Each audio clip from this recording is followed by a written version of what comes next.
hudiyaha bidaad dhasheen nimciye hibadaad jeclayd hibaaq iyo dheemaluul habluhu waa walaalada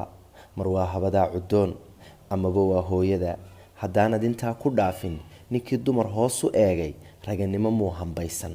harkeedana muu tallaabsan intaad haasaawisaan markaad hanataan kashooda ha dhaawicin laabahooda hobeeya hobeyda u heesida ruux dhallaana macaan iyo huuna baby u badi hadalkiisa toosan ilaashada hoy xabuubka cayuuni haddaan sifeeyo hilaac baxay baabad moodaa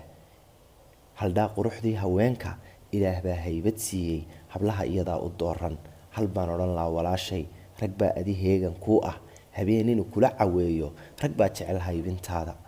rag baa kuu hagar baxayee marnaba ha u jabinin liita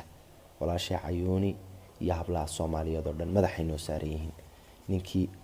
liidaana isaga liita